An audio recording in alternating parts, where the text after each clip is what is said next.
If you play this violin, I will marry you right here, right now." The millionaire's voice echoed through the grand ballroom, dropping over the elegant crowd like a crystal chandelier crashing onto the marble floor. For an entire second, nobody in the sprawling Newport, Rhode Island estate dared to breathe. Then, the laughter began. It started as a single, timid chuckle, almost embarrassed by its own cruelty, before spreading like wildfire until 200 guests, dressed in their finest evening wear, were roaring with amusement. They raised gloved hands to their mouths, leaning over the shoulders of their wealthy companions to murmur about what a deliciously elegant humiliation they were witnessing. Rachel Sullivan stood perfectly still in the center of the vast room, holding a silver tray with both hands, the champagne glasses trembling ever so slightly. She was 27 years old, wearing the blue and white uniform of the Anderson estate maids, her brown hair pulled back into a low, neat bun.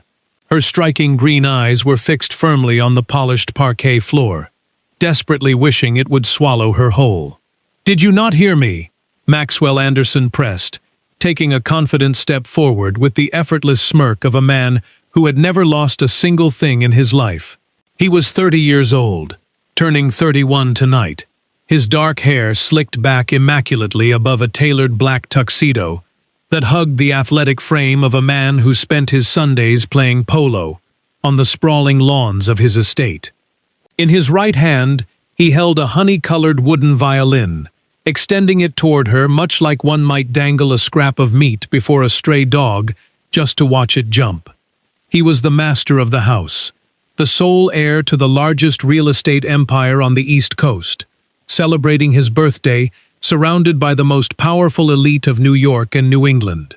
"I am making you a very serious offer," he continued, projecting his voice so every socialite in the room could savor the spectacle. "This instrument belonged to my grandmother, a renowned socialite of her era, and it is worth more than 10 years of your miserable salary.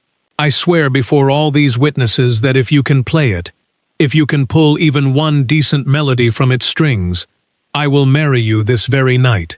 The laughter from the crowd surged louder, with one woman letting out a high-pitched squeal of delight, while a gentleman puffing on a thick cigar clapped his hands in sheer entertainment. "Go on, Maxwell, let the little maid play for us," chanted two young heirs, swaying slightly with champagne flutes in their hands. Rachel felt her face burning hot, not entirely from the thick, suffocating smoke of public shame, but from something far deeper that she had kept buried for 8 long years. It had all started 15 minutes earlier with a remarkably foolish accident as she navigated the crowded room with her tray. A careless gentleman had stepped backward without looking, his elbow striking her arm and sending 3 full glasses of champagne tumbling forward. The golden liquid splashed directly across the ivory silk bodice of Jessica Crawford, the most feared and calculating woman in Newport high society.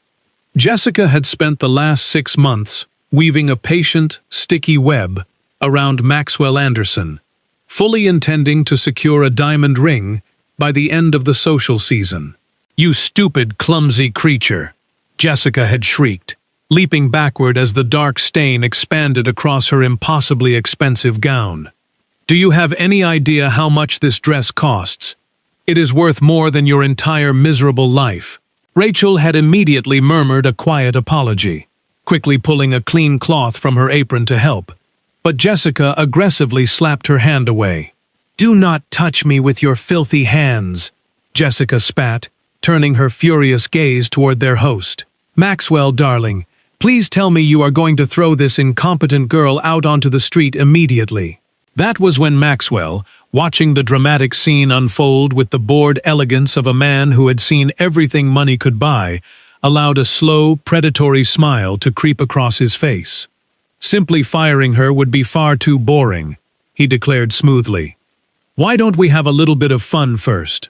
He walked over to a brilliantly illuminated glass display case against the far wall, where his late grandmother's cherished violin had rested in absolute silence for 30 years. "Oh, brilliant idea," Jessica purred, recovering her composure and eager to participate in the cruel theater. Let the maid play. It will be absolutely hysterical to watch her scratch at that thing like a dying cat. And afterward, we can throw her out and laugh about it over dessert." For the first time all evening, Rachel lifted her green eyes from the floor, but she did not look at Jessica or the wall of silk and diamonds surrounding her. She looked at the violin, and her heart completely stopped in her chest. She did not recognize this specific instrument, but she recognized exactly what it was. The perfect curve of the wooden body, the faded golden varnish, right where the chin of generations of musicians had rested, the ebony pegs, and the strings. Simply by looking at the tension, she could tell it was slightly out of tune, recognizing it the way one notices an old friend has aged. Her hands, gripping the edges of the silver tray, instinctively twitched with muscle memory that her sheer willpower had spent years forcing into submission. "Well?" Maxwell challenged, waving the priceless instrument in the perfumed air. "Are you just going to stand there like a frightened statue? I am offering you the absolute opportunity of a lifetime, girl. A humble little maid transforming into the lady of the Anderson estate. That is the ultimate dream for any woman of your lower class, is it not?" The ballroom erupted into another roar of mocking laughter, but near the grand piano, a younger guest frowned, disturbed by the strange, profound stillness radiating from the maid. Back by the swinging kitchen doors, Mrs. Ruth, the 60-year-old estate cook, clutched a dish towel to her chest, while Tommy, the clumsy young footman, swallowed hard in distress. "We have to get Rachel out of there," Tommy whispered anxiously. "Hush," Mrs. Ruth ordered, never taking her eyes off the young woman. Mrs. Ruth knew there was something hidden within Rachel. Once, during a raging thunderstorm, she had seen the maid standing by the kitchen window, her fingers dancing in the empty air as if playing an invisible instrument, wearing an expression of someone who remembered having wings. "Look at her closely," Jessica sneered, parading around Rachel like a vulture inspecting a fresh carcass. "Look at those hands, red and blistered from scrubbing our floors, wearing a $3 uniform. Where on earth does a lowly maid get green eyes like that?" She probably stole them from someone important. She let out a vicious giggle, prompting several other society ladies to echo her spite. "Come on, girl, play it, or confess right now that you are exactly what you appear to be. Absolutely nothing." Rachel did not answer, but something shifted deep inside her chest, like a massive sheet of winter ice, finally beginning to crack and give way beneath a frozen river. For 8 years, she had quietly accepted the insults, the heavy trays, the cold little room next to the pantry, believing that making herself small and invisible would protect her. But tonight, the world had aggressively shoved a violin directly into her face, and a violin is never just an object to a woman who once possessed the miraculous power to make 1,000 strangers weep with merely 4 strings and a wooden bow. 12 hours before Maxwell forced the fateful violin into her hands, Rachel Sullivan was on her hands and knees, scrubbing the white marble floor of the grand entrance hall, entirely unrecognizable from the woman she used to be. It was 5 o'clock in the morning, and the massive Newport estate, with its 30 luxurious bedrooms and high vaulted ceilings, was completely silent and asleep. She loved this quiet early hour, before the demanding bells rang, before Jessica Crawford's shrill voice echoed down the corridors demanding her morning tea, when the house belonged only to the rhythmic, circular motions of her soapy rag. "You are going to scrub a hole straight through that stone, my girl," Mrs. Ruth announced warmly, emerging from the warm kitchen, carrying 2 steaming mugs of black coffee. "That floor already shines brighter than my favorite copper pots. Come sit on the steps and rest for a minute." Rachel sat back on her heels, wiping her damp brow with the back of her sleeve, and accepted the hot mug with a grateful smile. Mrs. Ruth was a wonderfully round woman of 60, her apron perpetually smelling of sweet cinnamon and roasted onions, and she was the closest thing to a mother Rachel had known in almost a decade. "Thank you, Mrs. Ruth," Rachel murmured softly, letting the warmth seep into her cold, red hands. "But if I do not finish before the wealthy guests wake up, you know exactly how Miss Crawford will react." The cook let out a loud, dismissive snort, sitting heavily on the bottom marble step. That awful woman would throw a tantrum even if we served her breakfast on a solid gold platter, with angels singing in the background. She only moved into this house to trap the master, and until he puts a diamond on her finger, she will take her frustration out on whoever she can. Which unfortunately means you. Rachel took a slow sip of her bitter coffee, knowing the older woman was entirely correct. Jessica Crawford had installed herself in the guest wing 6 months ago, under the flimsy guise of being a close family friend. But every servant knew she was ruthlessly determined to become Mrs. Anderson. "Tell me, is it true the master is throwing a massive party tonight?" Mrs. Ruth asked, leaning in conspiratorially. "Tommy said we are expecting over 200 high society folks for his 31st birthday." "Yes," Rachel replied quietly, gazing down at her reflection in the wet marble. "Over 200 people, and we must have everything absolutely flawless by 8 o'clock in the evening." The cook shook her head sadly, noting that a man with all the money in the world still walked around as if the universe owed him a debt. He was a sweet boy, before his parents perished in that terrible airplane crash. She noted softly, "Grief makes a person own everything, but value nothing." The ensuing afternoon blurred into a chaotic whirlwind of frantic preparations. Professional florists marched through the double doors carrying extravagant arrangements the size of small trees, while a rented orchestra tuned their instruments in the corner of the grand ballroom under a canopy of crystal lights. Tommy the footman nearly collided with a passing waiter, balancing a precarious tower of fine china plates that swayed dangerously with his every step. "Rachel, help me!" Tommy gasped, his knees buckling slightly. "If I drop these plates, Miss Crawford will personally hang me from the chandelier." Rachel laughed, gracefully taking half the heavy stack from his trembling arms. "You always try to carry too much in one trip, Tommy."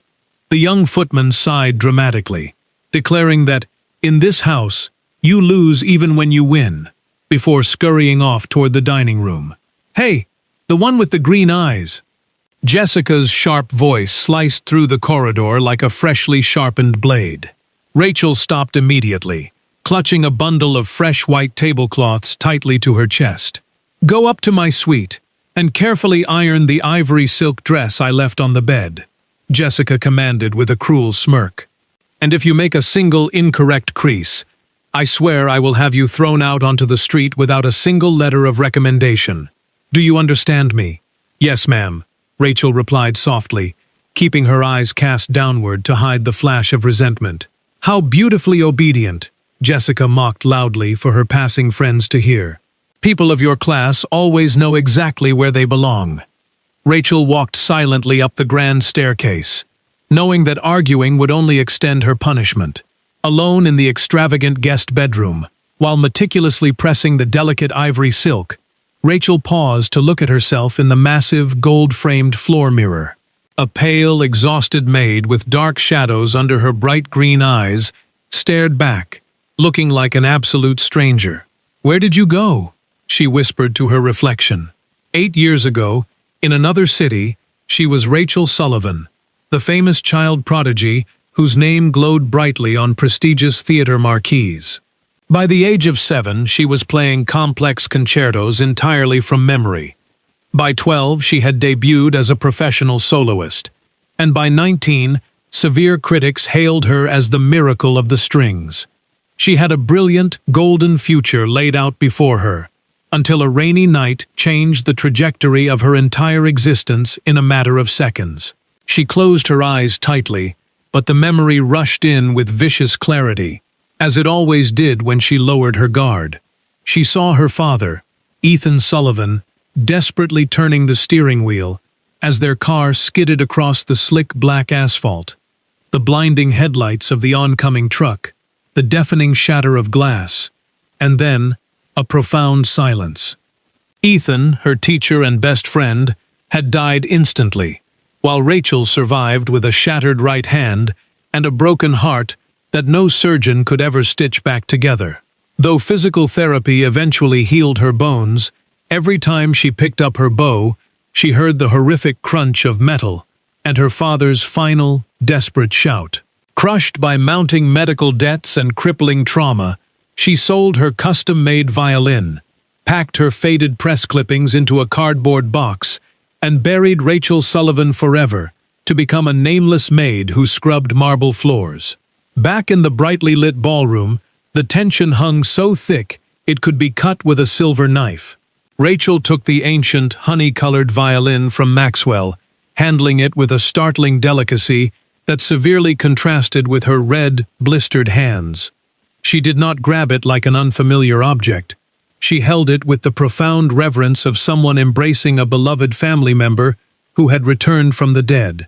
Maxwell held out the wooden bow with a highly arrogant smirk, saying, "Here is the little stick. Let us hear what awful noise you can make." Rachel accepted the bow without looking at his face, entirely absorbed by the familiar weight of the wood, the sharp scent of old rosin, and the cold curve of the chin rest settling perfectly against her jaw. She closed her green eyes, took a deep, steadying breath, and the atmosphere in the room shifted instantly. She raised the bow, rested it gently against the taut strings, and played her very first note. It was not a screech, nor was it the sound of the dying cat Jessica had so viciously predicted. It was a remarkably long, pure, deeply rounded sound that soared effortlessly above the diamond-studded crowd, rising to vibrate against the crystal chandeliers hanging far above their heads. That single, flawless, sustained note sliced through the heavy, perfumed air like a stream of freezing water, paralyzing all 200 guests where they stood. The cruel laughter died instantly in their throats.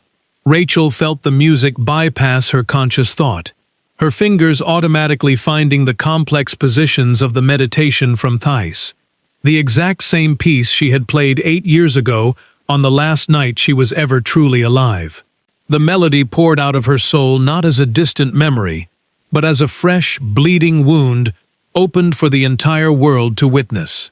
The bow moved up and down with impossible, fluid grace, weaving a sound so heartbreakingly sweet and devastatingly sad that the wealthy onlookers had no idea how to process their own emotions.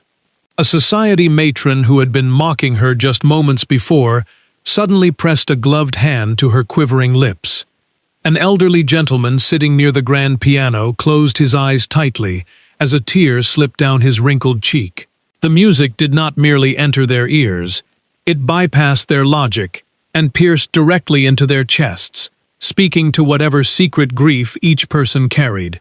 A lost love, a dead parent, a forgotten dream, forcing them to remember everything they tried to forget. Rachel was no longer trapped in a hostile ballroom in Newport. She was transported back to her childhood, where the entire universe shrank to 4 tight strings and the steady rhythm of her own beating heart. Her body swayed naturally with the sweeping phrases, her brow furrowed in fierce concentration, the cheap blue uniform falling away in the minds of the audience to reveal the undisputed queen of the strings underneath. The haunting memories returned, but this time they did not arrive as cutting knives. They washed over her like gentle waves. She saw her father Ethan sitting in the front row of a grand theater, wiping away tears of pride with a crumpled white handkerchief, whispering his golden rule.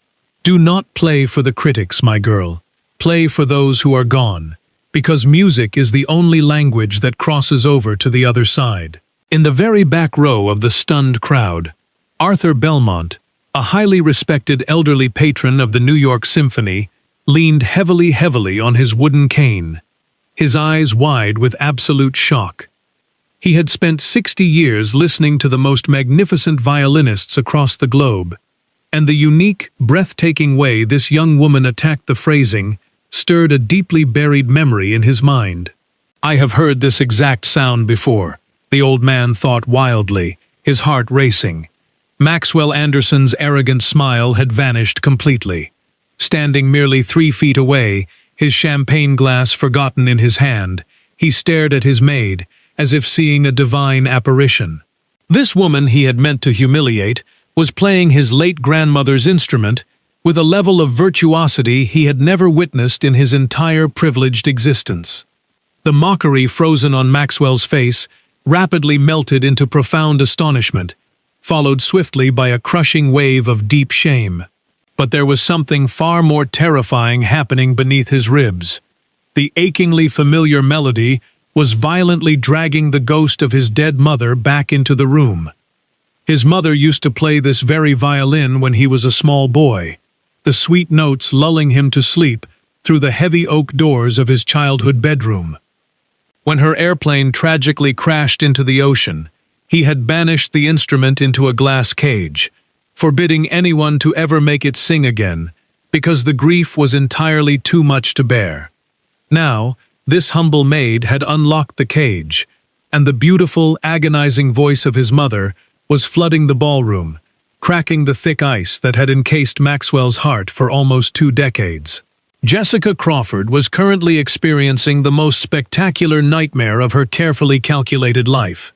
She had meticulously envisioned the maid scratching terribly at the strings, the crowd roaring with laughter, and the satisfying finality of watching the girl thrown out into the cold night. Instead, this supposed nobody was bringing the most exclusive echelon of East Coast society to absolute tears. Worse still, Jessica saw the raw, vulnerable expression on Maxwell's face as he watched Rachel play, recognizing the look of a man whose very soul was being irrevocably captured. The music swelled toward its magnificent climax, Rachel holding an impossibly high, delicate note that hung in the silence like a shimmering thread of golden light before she let it descend slowly, gently, into complete and utter silence. The final beautiful note faded away, and for 3 eternally long seconds, absolutely nothing happened in the grand room. Nobody clapped, nobody whispered, nobody dared to draw a breath. These ruthless businessmen and cynical socialites, completely accustomed to never being impressed by anything their vast fortunes could not buy, were left completely speechless and hollowed out by the sheer emotional power of the performance. Rachel slowly opened her green eyes, lowering the wooden violin from her jaw, and upon seeing 200 tear-stained faces staring back at her, she suddenly remembered exactly who she was supposed to be. Pure panic flashed across her pale face like a dark shadow. She had completely shattered the single most important rule of her survival, remaining invisible, and had accidentally made herself the brightest, most visible person in the entire state of Rhode Island. Then, the applause finally erupted. It was not polite, refined clapping. It was a deafening, thunderous avalanche of sound. Dozens of people leapt to their feet simultaneously, their heavy wooden chairs scraping loudly against the parquet floor, shouting ecstatic praises that bounced off the high-painted ceilings. The elderly Arthur Belmont wept openly, hammering his wooden cane against the floor in profound approval, while the hired waiters stood frozen against the walls, completely forgetting their silver trays. By the kitchen doors, Mrs. Ruth pressed her apron to her face, sobbing with overwhelming pride. "That is my girl," the 60-year-old cook repeated through her happy tears. "I always knew she had magic inside her." Beside her, Tommy clapped his hands so hard they turned bright red. Rachel stood frozen in the exact center of the storm, clutching the priceless violin tightly to her chest, like a protective wooden shield. She did not offer a graceful smile or take a theatrical bow. She desperately wanted to run away, to hide in her freezing little room near the pantry, because this deafening praise was ripping the heavy iron doors off the painful past she had fought so hard to lock away. Maxwell took a slow, deliberate step toward her, causing the roaring crowd to quiet down, eagerly anticipating the conclusion of the millionaire's dramatic bet. Everyone distinctly remembered the promise he had shouted just minutes before. "If you play this violin, I will marry you right here, right now." He stopped directly in front of her, his dark eyes searching hers, completely stripped of their previous arrogant cruelty. Maxwell opened his mouth to speak, but before a single word could leave his lips, a shrill, desperate voice sliced through the charged atmosphere. "Wait just 1 minute."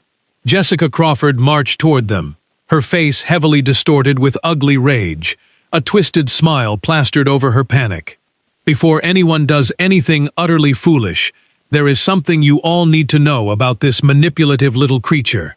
The ballroom went dead silent, and Rachel felt the blood turn to freezing ice in her veins. Do you honestly believe a simple maid randomly plays like a master by sheer coincidence? Jessica spat venomously, pointing a manicured finger at Rachel's chest. She is a fraud, a professional grifter who sneaked into this wealthy estate pretending to be poor, undoubtedly planning to steal the silver. A wave of highly uncomfortable murmurs washed over the gathered guests, though nobody truly believed someone playing with such profound heartbreak could be a common thief. Maxwell raised a commanding hand, his voice dropping to a dangerously cold register. "Jessica, shut your mouth immediately," he ordered, never breaking his intense eye contact with Rachel.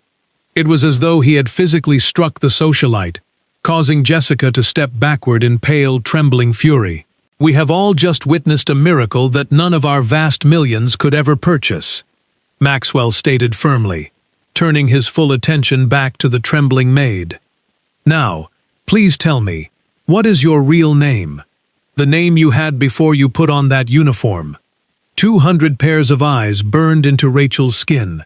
The overwhelming temptation to confess the truth, that she was Rachel Sullivan, the lost prodigy, the miracle of the strings whose father had died on a slick highway, rose in her throat, but the paralyzing fear of the ensuing pity and media circus choked it back down.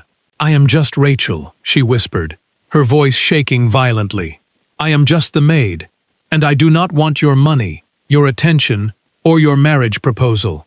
Please, Mr. Anderson, just let me return to the kitchen and pretend this never happened." A bizarre silence fell over the crowd. Never in the history of Newport had any woman publicly rejected Maxwell Anderson, begging instead to return to scrubbing his marble floors as if his immense wealth were a curse. Maxwell's pride twitched, but it was quickly overshadowed by a fierce, undeniable fascination. He realized this woman was the most profound mystery he had ever encountered in his hollow, privileged life. "Pick up your silver tray," he instructed softly, almost gently, "and put my grandmother's violin back in its case. We will speak tomorrow, because this is far from over." Rachel bowed her head, carefully returning the instrument, and fled toward the kitchen doors, feeling the heavy weight of 200 stairs burning into her back. Once safe inside the warm kitchen, she collapsed into Mrs. Ruth's loving arms, sobbing uncontrollably about how exposing her music felt like reopening her father's grave. "Do not bury your gift because of fear, my sweet girl," Mrs. Ruth murmured wisely, stroking Rachel's hair. "The dead are honored by our living, not by our hiding." Meanwhile, in the ballroom, Jessica cornered her sleazy cousin Richard, hissing in order to dig up every dark secret the maid had ever buried. During the next 2 weeks, the icy atmosphere inside the Newport mansion shifted dramatically, though Rachel and Maxwell were the only two pretending not to notice. Maxwell found completely absurd excuses to cross paths with the quiet maid, specifically requesting that Rachel deliver his black coffee to his private study, entirely ignoring the electronic bell designed to summon the footman.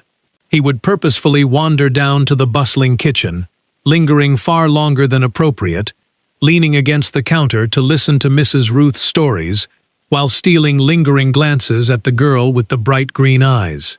Rachel, despite her fierce determination to remain invisible, felt the heavy walls around her heart softening. Tommy swore he heard her softly humming a classical tune while meticulously folding the heavy linen bedsheets. One rainy Tuesday afternoon, Maxwell discovered Rachel standing inside his late mother's grand music room, a beautifully decorated space that had remained securely locked and covered in white dust sheets for 18 long years. She had slipped inside, drawn by the irresistible pull of a covered upright piano, her calloused fingers gently tracing the yellowed ivory keys with a terribly wistful expression. "Oh, I am so sorry. I should not be in here," Rachel gasped, quickly pulling her hand away, but Maxwell stepped inside and softly closed the heavy oak door behind him. "Please, stay," he requested quietly, pulling the dusty sheet off a velvet armchair. "This was where my mother played, and I used to sit right here doing my homework. I locked it away the day we buried her, because the memories hurt too much." Rachel looked at him, recognizing the raw, unfiltered grief of a fellow orphan, her fear evaporating into a profound sense of shared understanding. "Play something for me," Maxwell asked gently, his dark eyes pleading. "Right here, where she used to sit." And so Rachel sat on the wooden bench and played a simple, tender lullaby her father Ethan used to hum, filling the dead room with vibrant life once more. As the sweet notes floated through the dusty air, a single, silent tear rolled down Maxwell's cheek, washing away nearly 2 decades of carefully constructed arrogance. In that quiet, sacred space, the billionaire and the maid ceased to exist, leaving only 2 broken souls, desperately using music to build a bridge across their immense pain. However, hidden in the dark, wood-paneled library down the hall, Jessica Crawford and her cousin Richard were busy actively poisoning that very bridge. Richard, wearing an oily, satisfied grin, spread a dozen yellowed newspaper clippings across the mahogany desk, having successfully raided the archives of the New York City Library. "Look at this, dear cousin," Richard sneered, tapping a photograph of a much younger Rachel. "Her name is Rachel Sullivan, the famous child prodigy whose father was killed in a horrific car crash 8 years ago. She vanished into thin air after the hospital sued her for massive unpaid medical debts." Jessica's eyes gleamed with pure, unadulterated malice as she absorbed the tragic history of her rival. "She is a professional liar who entered this wealthy estate using a fake identity," Jessica purred dangerously. "And I know exactly how to get rid of her forever." Jessica reached into her expensive leather handbag and pulled out a velvet box containing the late grandmother's spectacular emerald and diamond necklace, worth well over $2 million. "I secured the combination to Maxwell's private safe 3 weeks ago, when he carelessly left his notebook out," Jessica explained with a chillingly calm demeanor. "Tonight, during the incredibly important dinner with his 50 corporate partners, I will suddenly discover this priceless heirloom is missing." She slipped out of the library and crept silently up the narrow service stairs, pushing open the door to Rachel's freezing little room. Ignoring the absolute poverty of the space, she shoved the velvet box deep inside Rachel's worn cardboard box, right underneath the cherished photograph of Rachel and her father that bore the inscription, "Daddy and me forever." The high-stakes dinner party commenced precisely at 9 o'clock in the evening. The long mahogany table crowded with 50 of the most powerful real estate tycoons on the East Coast.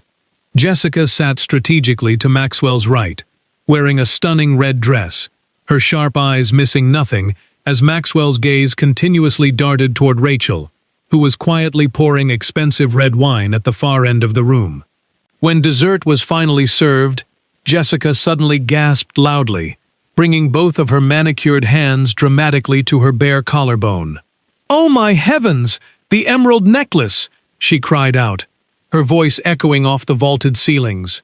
"Maxwell, we placed your grandmother's necklace on the parlor table just this afternoon to admire it, and now it is completely gone."